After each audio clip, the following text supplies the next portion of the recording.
بسم اللہ الرحمن الرحیم رب اشرح لی صدری ویسر لی امری واحلل عقدۃ من لسانی یفقهوا قولی صلاۃ و سلام علیک یا رسول اللہ وعلی آلک و صحبک یا حبیب اللہ صلاۃ و سلام علیک یا رحمۃ للعالمین وعلی آلک و صحبک یا سیدی یا شفیع المذنبین۔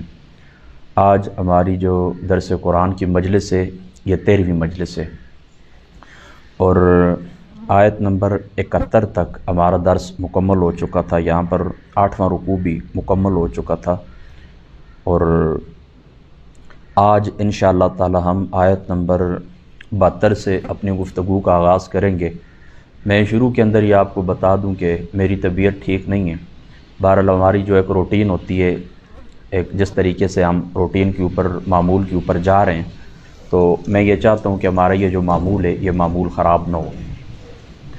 تو اللہ تعالیٰ کی جو ذات اقدس ہے، میں آپ کو بتا چکا ہوں کہ پیچھے سے یعنی جتنا ہم تقریباً 5 رکوع یا اتنا جتنا ہم نے مطالعہ کیا آپ کو یاد ہوگا، یہ اس سب میں اللہ تعالیٰ یہود کا ذکر فرما رہے ہیں۔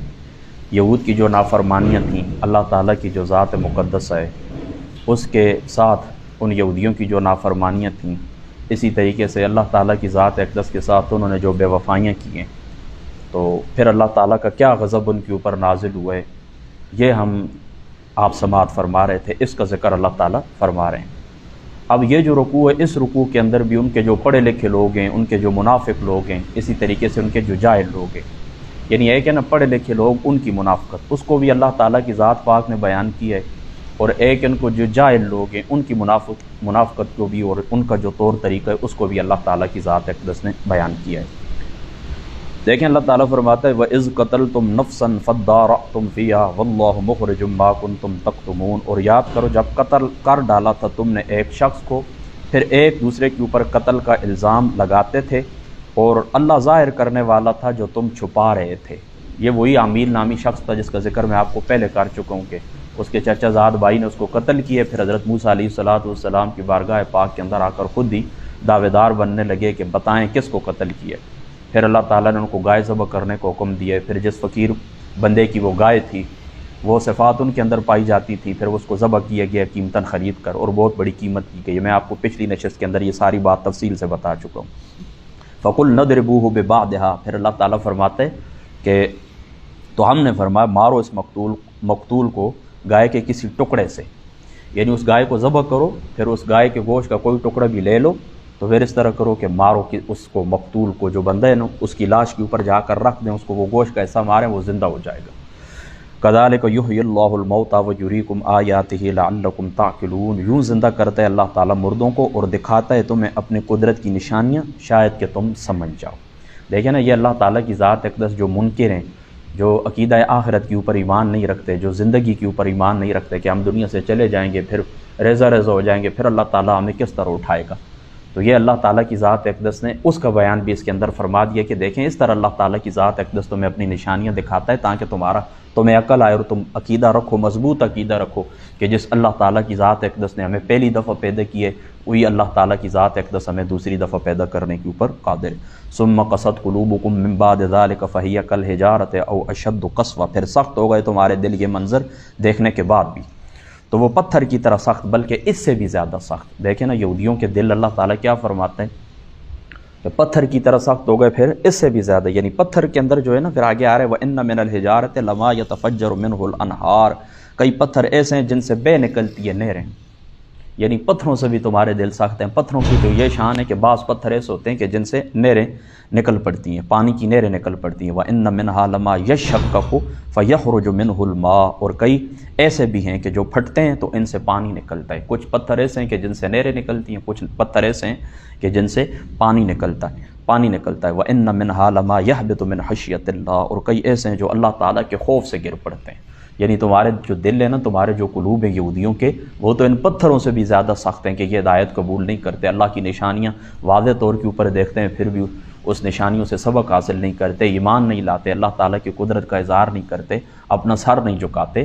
ورنہ پتھروں کی تو یہ شان ہے، بعض پتھر ایسے اللہ کے خوف سے گر پڑتے ہیں، بعض سے پانی نکل آتا ہے اور بعض سے نہریں بھی جاری ہو جاتی ہیں۔ افتطمعون ان یؤمنوا لکم وقد کان فریق منہم یسمعون کلام اللہ ثم یحرفونہ من بعد ما عقلوہ وہم یعلمون، اے مسلمانوں کیا تم یہ امید رکھتے ہو کہ یہ یہودی ایمان لائیں گے تمہارے کہنے سے، حالانکہ ایک گروہ ان میں سے ایسا تھا جو سنتا تھا کلام الہی کو پھر بدل دیتے تھے اسے خوب سمجھ لینے کے بعد جان بوجھ کر۔ یعنی ان لوگوں سے آپ کیا امید رکھتے ہیں؟ ان لوگوں سے دیکھیں جو جاہل لوگ ہوتے ہیں، جن کو کچھ پتہ نہیں ہوتا، ان کے اوپر بندہ محنت کرتا ہے، ان کو بندہ سمجھاتا ہے، ان تک بندہ اللہ تعالیٰ کا پیغام پہنچاتا ہے، تو ان سے کچھ امید ہوتی ہے کہ یہ لوگ یہ بات سمجھ جائیں گے۔ لیکن ان لوگوں سے آپ کیا امید رکھتے ہیں؟ اچھے کی امید رکھتے ہیں؟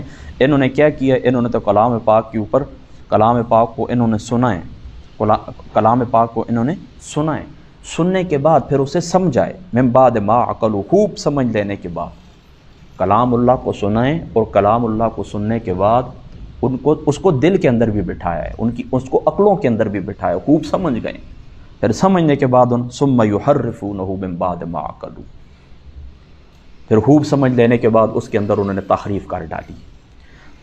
جو یہودیوں کے اکابرین ہیں، یعنی پرانے، وہ تو اس بات کو تسلیم نہیں کرتے تھے کہ ہم نے تورات کے اندر تبدیلی کی ہے، لیکن اب یہ لوگ تبدیلی ماننا شروع ہو گئے۔ یعنی موجودہ دور کے جو یہودی ہیں، ان کے جو علماء ہیں، وہ اس بات کو تسلیم کرتے ہیں کہ ہماری جو کتاب ہے، اس کتاب کے اندر، تورات کے اندر، ہم نے تبدیلی کی ہے۔ دیکھیں یہ بات آپ سمجھ لیں اچھی طرح کہ ان لوگوں نے صرف یہ نہیں کیا کہ اللہ تعالیٰ کے حکموں کو پس پش ڈالا ہے، بلکہ حکموں کو بھی پس پش ڈالا ہے، اور جو اللہ تعالیٰ کا کلام تھا اس کے اندر بھی ان لوگوں نے تبدیلی کر دی، اس کے اندر بھی ان لوگوں نے کیا کیا ہے؟ تبدیلی کر دی ہے۔ یعنی پیچھے جو آنے والے لوگ ہیں ان کے لیے بھی انہوں نے کوئی راہ نہیں چھوڑی ہے۔ دیکھیں نا، جو پیچھے آنے والا ہوتا ہے نا، تو کتاب پڑھ کے نا تو وہ ہدایت پا لیتا ہے، جو سچی ستھری کتاب ہے اس کو پڑھ کے وہ ہدایت پا لیتا ہے، لیکن اس کتاب کے اندر انہوں نے بھی تحریف کر دی ہے، تاکہ ہم تو گمراہ ہوئے ہی ہوئے، یہ پیچھے آنے والے لوگ بھی ہمارے پیچھے چلیں اور وہ بھی گمراہ ہوں۔ ان کے لیے بھی سیدھی جو راہ نجات تھی وہ انہوں نے کیا کر دی ہے؟ مسدود کر دی، مفقود کر دیے، مستور کر دیے، اس کو چھپا دیے۔ اب پیچھے جو آنے والے آئیں گے، تورات پڑھیں گے، اس کے اندر تبدیلی ہوگی، وہ حق ہدایت اٹھائیں گے۔ تو ان کا دورہ جرم ہے۔ ایک جرم تو یہ ہے کہ انہوں نے اللہ تعالیٰ کے احکام کو پس پش ڈالا ہے، اور دوسرا جرم ان لوگوں کا یہ کہ احکام کو پس پش ڈالنے کے سوا ان لوگوں نے اللہ تعالیٰ کے کلام کے اندر بھی تبدیلی کر دی ہے۔ دیکھیں نا، انسان جس وقت اللہ تعالیٰ کے حکموں کو مانتا ہے، سنورتا ہے، اپنا ظاہر باطن ٹھیک کر لیتا ہے، تو اس کی اتنی شان بلند ہو جاتی ہے کہ یہ فرشتوں کا بھی امام بن جاتا ہے، فرشتے بھی اس کے پیچھے ہاتھ باندھتے ہیں۔ لیکن یہی انسان جب بگڑتا ہے، اس کا دل سخت ہو جاتا ہے، تو پھر اللہ تعالیٰ کی ذات اقدس اس طرح ہے کہ یہ انسان پھر جس وقت اس کا دل سخت ہو جاتا ہے نا، تو یہ پتھروں سے بھی، جو جمادات ہیں نا، ان پتھروں سے بھی گر جاتا ہے۔ دیکھیں نا، اللہ تعالیٰ نے فرمایا نا، پتھر تو پھر ان کی کوئی شان ہے، کیا شان ہے؟ تم تو پتھروں سے بھی گئے گزرے ہو، یعنی تمہارے قلوب تو پتھروں سے بھی سخت ہے، پتھروں سے تو کچھ نہریں جاری ہو جاتی ہیں، کہیں پر پانی کی، کہیں پر پانی، کہیں پر نہریں، کہیں پر وہ اللہ تعالیٰ کے خوف سے لرز پڑتے ہیں، لیکن تمہارے اندر تو اتنا بھی نہیں ہے، تم تو پتھروں سے بھی گئے گزرے ہو۔ ثم رددناہ اسفل سافلین، کہیں پر اللہ تعالیٰ اسی انسان کے متعلق فرماتا ہے لقد خلقنا الانسان فی احسن تقویم، کہیں پر اسی انسان کے متعلق فرماتا ہے ولقد کرمنا بنی آدم، اور کہیں پر اسی انسان کے متعلق پھر فرماتا ہے اولئک کالانعام بل ہم اضل، اور کہیں پر اسی انسان کے متعلق پھر فرماتا ہے ثم قست قلوبکم من بعد ذلک فہی کالحجارہ او اشد قسوہ۔ ٹھیک ہے، سمجھ گئے نا؟ وَإِذَا لَقُوا الَّذِينَ آمَنُوا، اور جب ملتے ہیں ایمان والوں سے، قَالُوا آمَنَّا، تو کہتے ہیں ہم ایمان لے آئیں۔ وَإِذَا خَلَا بَعْضُهُمْ إِلَىٰ بَعْضٍ قَالُوا أَتُحَدِّثُونَهُم بِمَا فَتَحَ اللَّهُ عَلَيْكُمْ لِيُحَاجُّوكُم بِهِ عِندَ رَبِّكُمْ أَفَلَا تَعْقِلُونَ، اور جب تنہا میں ملتے ہیں نا ایک دوسرے سے، تو کہتے ہیں ان سے جو کھولا، تو کہتے ہیں نا ان سے، اپنے ساتھیوں سے، جو کھولا ہے اللہ تعالیٰ نے تم پر، جو کھولا ہے اللہ تعالیٰ نے تم پر، وہ بیان کرتے ان مسلمانوں کے سامنے، تو تم پر وہ دلیل قائم کریں گے ان باتوں پر تمہارے رب کے سامنے، کیا تم اتنا بھی سمجھتے نہیں ہو؟ یہ بات جو یہودی ہیں نا، یہ اقرار کر لیتے تھے، یعنی حضور علیہ الصلوۃ والسلام کی فلاں نعت، حضور علیہ الصلوۃ والسلام کی فلاں صفت ہماری کتاب کے اندر موجود ہے، ہماری کتاب کے اندر موجود ہے۔ تو یہ جو منافق قسم کے لوگ تھے نا، منافق یہودی تھے، وہ اس طرح کہتے تھے، مسلمانوں سے ملتے تھے تو کہتے ہم تمہارے ہیں، اور جب تنہائی کے اندر ہوتے تھے تو جو لوگ ایمان لے آتے تھے یا حضور علیہ الصلوۃ والسلام کی کوئی صفت بیان کر دیتے تھے تو وہ ان کو روکتے تھے، کہنے لگے اگر تم یہ کرتے ہو، یعنی حضور علیہ الصلوۃ والسلام کی صفات بیان کرتے ہو، تو اسی کتاب اللہ سے وہ کیا کریں گے، یعنی تمہاری جو کتاب ہے اس ہی سے تمہارے خلاف وہ حجت قائم کریں گے، اسی سے وہ کیا کریں گے، تمہارے خلاف حجت قائم کریں گے۔ کیا تم اتنی بھی سمجھتے ہو؟ یہ ان کا دورہ معیار ہے۔ ایک طرف مسلمانوں سے ملتے ہیں تو کیا کہتے ہیں، ہم تمہارے اوپر ایمان لے آئے ہیں، ٹھیک ہے، مسلمانوں سے ملتے ہیں تو کیا کہتے ہیں؟ ہم تمہارے اوپر ایمان، ہم تمہارے ساتھ ہیں، ہم تو ایمان لے آئے ہیں۔ اور جب تنہا ہوتے ہیں تو پھر کیا کہتے ہیں؟ کہتے ہیں اپنے ساتھیوں سے کہتے ہیں کیا تم بیان کرتے ہو جو کچھ اللہ تعالیٰ کی ذات اقدس نے جو تمہارے اوپر بیان کیا، کیا تم بیان کرتے ہو ان لوگوں کے سامنے حضور کے وصف، حضور کی صفات اور حضور کی نعت بیان کرتے ہو؟ تو اسی سے یہ تمہارے اوپر کیا کریں گے؟ عند ربکم، یعنی عند کتاب ربکم، اسی کتاب سے، اللہ تعالیٰ کی جو کتاب ہے اسی سے تمہارے خلاف وہ کیا کریں گے؟ حجت قائم کریں گے۔ تو پتہ چلو حضور علیہ الصلوۃ کے اوصاف کو چھپانا، حضور علیہ الصلوۃ کی شانوں کو چھپانا، حضور کی عظمتوں کو چھپانا، یہ کس کا شیوہ ہے؟ یہ شیوہ یہود ہے۔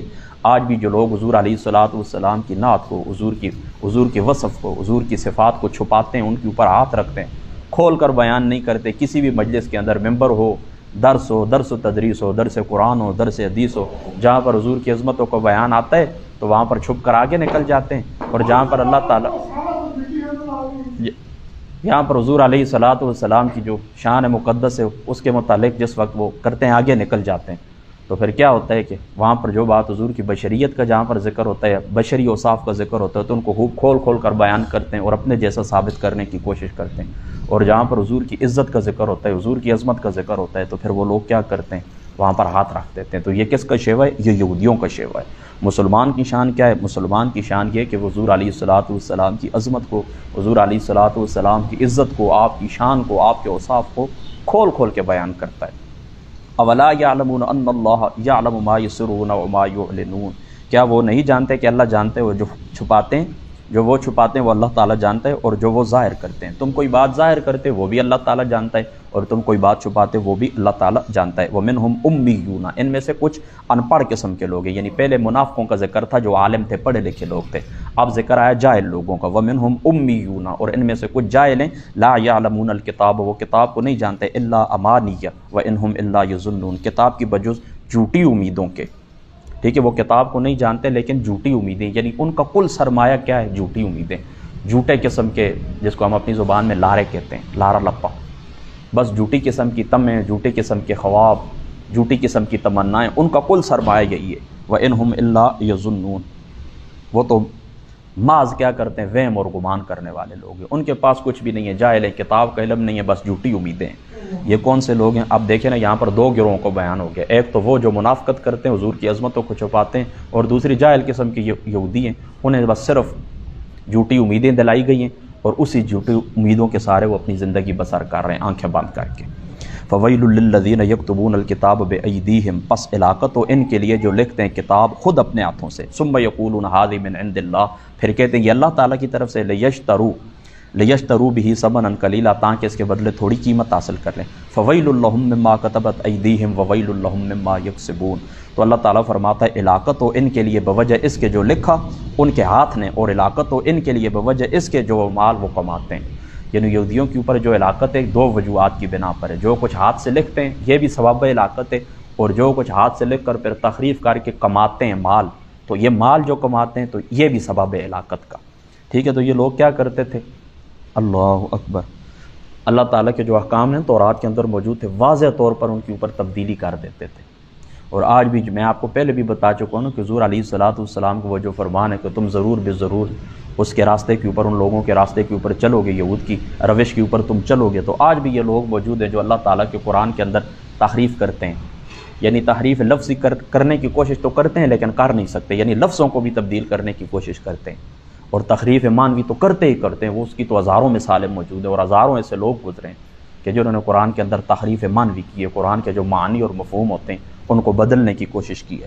باقی الفاظ کا تو اللہ تعالیٰ کی ذات اقدس نے ذمہ اٹھایا نا، انا نحن نزلنا الذکر وانا لہ لحافظون، کہ یہ قرآن میں نے اتارا ہے اور میں ہی اس کا حافظ ہوں، اس کی حفاظت کرنے والا ہوں۔ تو یہ لوگ اس طرح کرتے تھے، اللہ تعالیٰ کی کتاب کے اندر تبدیلی کرتے تھے، اور آج تحریف مانوی کرنے والے لوگ بہت ہیں۔ وَقَالُوا لَن تَمَسَّنَا النَّارُ إِلَّا أَيَّامًا مَّعْدُودَاتٍ، اور انہوں نے کہا ہرگز نہ چھوئے گی ہمیں دوزخ کی آگ بجز گنتی کے دن۔ کتنے دن؟ یعنی یہودی کہتے تھے ہمیں آگ نہیں چھوئے گی، جہنم کی آگ ہمیں کچھ نہیں کہے گی، کیونکہ ہم اللہ تعالیٰ کے پیارے ہیں، ہم اللہ تعالیٰ کے نعوذ باللہ بیٹے ہیں، اور 40 دن ہم آگ کے اندر رہیں گے، کیونکہ 40 دن ہم نے بچڑے کی عبادت کی تھی۔ ایام معدودہ، گنتی کے چند دن۔ کتنے دن؟ یعنی جتنے دن ہم نے بچڑے کی عبادت کی تھی تو اتنے ہی دن کیا ہوگا؟ ہم جہنم کے اندر رہیں گے۔ اللہ تعالیٰ فرماتا ہے قُلْ أَتَّخَذْتُمْ عِندَ اللَّهِ عَهْدًا فَلَنْ يُخْلِفَ اللَّهُ عَهْدَهُ، اگر تو یہ تمہارے سے اللہ تعالیٰ کی ذات اقدس نے وعدے کیے تو پھر تو اللہ تعالیٰ کی ذات اقدس وعدے کے خلاف کرنے والی نہیں ہے۔ ام تقولون علی اللہ ما لا تعلمون، کیا تم یوں ہی بہتان باندھتے ہو اللہ تعالیٰ کی ذات اقدس کے اوپر جو تم جانتے ہی نہیں، یعنی یہ بات ہوئی ہی نہیں، اللہ تعالیٰ کی طرف سے وعدہ ہی نہیں ہوا تمہارے ساتھ کہ تم تھوڑے سے دن جہنم کے اندر رہو گے پھر بخشے جاؤ گے، تو پھر یہ تو تم صاف ستھرا اللہ تعالیٰ کی ذات اقدس کے اوپر جھوٹ باندھنے والے ہو۔ بلا من کسب سیئۃ واحاطت بہ خطیئۃہ فاولئک اصحاب النار هم فیہا خالدون، ہاں ہمارا قانون ہے جس نے جان بوجھ کر برائی کی اور گھیر لیا اس کو اس کی خطا نے، یعنی ارد گرد بالکل ساری خطاؤں نے اس کو، گناہوں نے اس کو گھیر لیا، تو وہی فاولئک اصحاب النار هم فیہا خالدون، وہ لوگ دوزخ کے اندر جانے والے۔ والذین آمنوا وعملوا الصالحات اولئک اصحاب الجنۃ هم فیہا خالدون، اور جو ایمان لائے اور اچھے کام کیے وہی جنتی ہیں، وہ اس کے اندر کیا کریں گے؟ ہمیشہ رہیں گے۔ جن لوگوں نے کیا کیے؟ ایمان لائے اور اچھے کام کیے، وہی لوگ کیا ہوں گے؟ جنت کے اندر جائیں گے۔ وہی لوگ کیا کریں گے؟ جنت کے اندر جائیں گے۔ کیا مطلب؟ دیکھیں نا، اللہ تعالیٰ کی ذات اقدس نے یہاں پر یہودیت کا جو عقیدہ تھا اس کی جڑ کاٹ دی ہے کہ کسی نسب کی وجہ سے کوئی بندہ بھی، اللہ تعالیٰ کا یہ قانون نہیں ہے کہ کسی کی ذات کی وجہ سے، کسی قوم کی وجہ سے، نسب کی وجہ سے اللہ تعالیٰ کسی کو دوزخ میں ڈالے اور کسی کو جنت میں ڈالے۔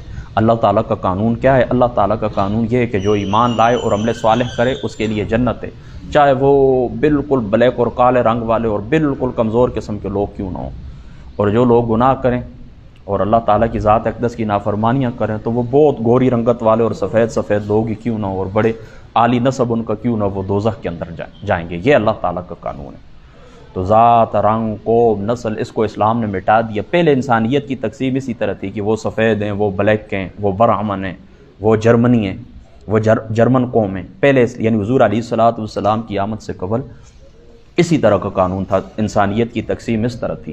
لیکن آقا علیہ الصلوۃ والسلام جب دنیا کے اندر تشریف لائے تو حضور علیہ الصلوۃ والسلام کی ذات مقدسہ نے بدل دیا۔ اب جو انسانیت کی تقسیم ہے تقوی کی بنیاد کے اوپر، اب کیا ہے؟ کسی کو کسی کے اوپر فضیلت ہے تو کس کے اوپر ہے؟ تقوی کی بنیاد کے اوپر۔ یعنی حضور علیہ السلام نے فرمایا، مسند احمد کی روایت ہے، کسی اجمی کو کسی عربی پر، کسی اجمی کو کسی عربی پر، گورے کو کالے پر کسی قسم کی کوئی فضیلت حاصل نہیں ہے مگر تقوی کی بنیاد کے اوپر۔ ان اکرمکم عند اللہ اتقاکم۔ لیکن یاد رکھیں یہ جو قانون ہے نا، یہ اخروی لحاظ سے، آخرت کے لحاظ سے اس طرح ہوگا۔ یعنی دنیا کے اندر دیکھیں نا، ہے واقعی اس میں کوئی شک نہیں کہ بعد عالی قوم ہے، بعد کمزور قوم ہے، یہ معاملات ہیں۔ لیکن آخرت کے اندر کیا ہوگا؟ آخرت کے اندر یہ ہوگا کہ اللہ تعالیٰ کی ذات اقدس جو تمہارے متعلق فیصلہ کریں گے، تمہیں جو درجات عطا فرمائیں گے وہ تمہارے تقوی کی بنیاد کے اوپر۔ یہاں پر آخری ایک بات میں آپ سے کرنا چاہتا ہوں، وہ بات یہ کہ دیکھیں، یہود کا ایک طرف تو کہتے ہیں کہ یہ عقیدہ رکھتے ہیں اللہ تعالیٰ کی ذات اقدس کے متعلق کہ وہ اس طرح تھا کہ 10ویں پشت کے اندر کہیں ہمارے آباء و اجداد کوئی غلطی کریں تو 10ویں پشت کے بعد 10ویں مطلب اس کی پشت میں آنے والا کوئی بچہ ہے تو اللہ تعالیٰ اس 10ویں پشت پہلے جس نے گناہ کیا تھا 1000 سال قبل، 500 سال قبل، 200 سال قبل جس نے گناہ کیا تھا، تو وہ آباء و اجداد کے گناہوں کی وجہ سے بندہ پکڑا جاتا ہے۔ ایک طرف تو اللہ کی ذات سے یہ عقیدہ رکھتے ہیں اور دوسری طرف اللہ کی ذات اقدس سے یہ عقیدہ بھی رکھتے ہیں کہ جو بالکل صریح گناہ کرے خود اس کی بھی اللہ تعالیٰ پکڑ نہیں فرمائیں گے، بلکہ کیا کریں گے؟ اس کو بھی اللہ تعالیٰ بس دوزخ کی آگ میں جلیں گے 40 دن، پھر اللہ تعالیٰ کی ذات اقدس اس کو بخش دیں گے۔ اور ایک روایت کے اندر اس طرح بھی آتا ہے کہ صرف ہمیں وہ آگ چھونا ہوتا ہے نا، ٹچ کرنا، بس اتنی کچھ دیر ہوگی۔ تو یہ دیکھیں نا کتنا بڑا تضاد ہے کہ ایک طرف 200 سال 400 سال پہلے 10ویں پشت کے اندر کسی نے گناہ کیا تھا اور اولاد پکڑی جائے، اور کہیں پر بندہ خود گناہ کرے اور نہ پکڑا جائے، کتنا بڑا تضاد ہے۔ بعد المشرقین۔ تو اللہ تعالیٰ کی ذات اقدس عمل کی توفیق عطا فرمائے۔ یہاں پر ہمارا جو درس تھا ختم ہو گیا، وہ جو باتیں ہوئی اللہ تعالیٰ پہلے مجھے بعد میں آپ کو عمل کی توفیق عطا فرما۔ باہر دعوانا ان الحمدللہ۔